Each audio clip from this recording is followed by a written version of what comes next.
Bienvenue sur Trip. Trip se base sur un constat simple. Ce qui fait vraiment un voyage, ce n'est pas seulement son itinéraire et le fait de l'avoir parcouru.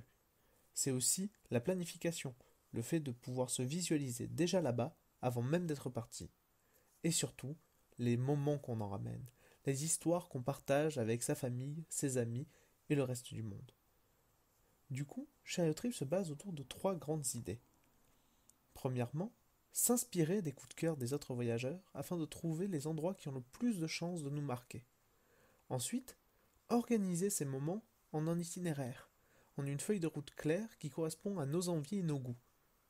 Ensuite, pouvoir, dès notre retour, partager les moments que nous avons vécus, qui nous ont marqués avec le reste de la communauté, afin que tout le monde puisse bénéficier d'expériences uniques et fantastiques. Du coup, pour vous présenter la plateforme, nous nous mettrons aujourd'hui dans la peau de Julien. Julien est un utilisateur lambda, comme vous et moi, qui souhaite aller en voyage. Pour ce faire, il vient sur la plateforme Trip. Dès sa connexion, Julien arrive sur une page récapitulative de tous les coups de cœur postés récemment par les autres utilisateurs. Expériences de Thaïlande, d'Italie ou du Maroc, elles ne sont pas forcément toutes intéressantes pour notre Julien, qui cherche, lui, à se rendre au Vietnam. Eh bien, il va pouvoir très facilement filtrer ses coups de cœur afin de n'avoir accès qu'à ceux qui lui correspondent. Il peut même décider de les classer par catégorie, s'il souhaite ne chercher qu'un hébergement ou que, mettons, un restaurant, et les trier par date ou par note afin de voir respectivement les plus récents en premier ou les plus populaires d'abord. Sa recherche effectuée, il arrive à nouveau sur une page récapitulative, cette fois-ci seulement des coups de cœur qui correspondent à ses critères. Il peut voir dans le lot plusieurs hôtels, des bars, des restaurants, mais une activité attire son œil. En effet, on peut voir ici Vespa Vintage Tour, qui est une activité qui se déroule à Ho Chi Minh.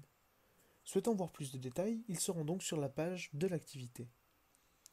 Il arrive alors sur une page récapitulant toutes les informations du coup de cœur.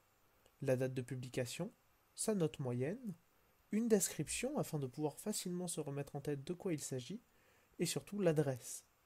Ce qui l'intéressera sera aussi les commentaires des autres utilisateurs de la communauté, qui lui permettent de se faire une idée plus précise dans quoi consiste l'événement. Il trouvera sur la carte à droite les autres coups de cœur qui se situent proches de l'activité en question, où il pourra facilement du coup prévoir d'aller de l'un à l'autre. Et juste au-dessus, il pourra voir des photos de l'activité afin de pouvoir se faire une idée encore plus précise de ce qui est possible. Depuis cette page, il peut aussi partager le coup de cœur sur Facebook, l'envoyer par mail à un de ses amis ou à de la famille qui ne serait pas présente sur le réseau social, et surtout l'ajouter à ses favoris afin de pouvoir facilement le retrouver plus tard sur la page Mes favoris. Sur cette page, Julien retrouve ses favoris organisés par pays et par ville. C'est les mêmes favoris qu'il retrouvera lorsqu'il souhaite créer son voyage. En effet, on retrouve bien ici les mêmes favoris classés de même par pays et par ville qu'il peut ensuite facilement ajouter à sa feuille de route en cliquant sur le bouton approprié. Une fois ces activités ajoutées, Julien peut très facilement décider d'une date à laquelle participer à ces activités, ainsi que des dates de début et de fin de son voyage. Quand bien même il n'en choisirait pas, il peut néanmoins réorganiser l'ordre de ses activités afin que sa feuille de route soit représentative de l'itinéraire qu'il souhaite parcourir. Une fois l'itinéraire enregistré, il arrivera alors sur une page feuille de route qui lui listera à gauche les endroits qu'il a décidé de visiter ainsi que leurs adresses, et à droite l'itinéraire qu'il aura à parcourir durant son voyage. Il peut alors facilement aller à nouveau éditer l'itinéraire, ou alors décider de se l'envoyer par mail pour pouvoir l'imprimer chez lui dans l'éventualité où il n'aurait pas internet lors de son trajet. Il retrouvera bien entendu cet itinéraire sur la page Mes itinéraires, qui liste l'ensemble des itinéraires que Julien a prévu d'effectuer ou a déjà effectué par le passé.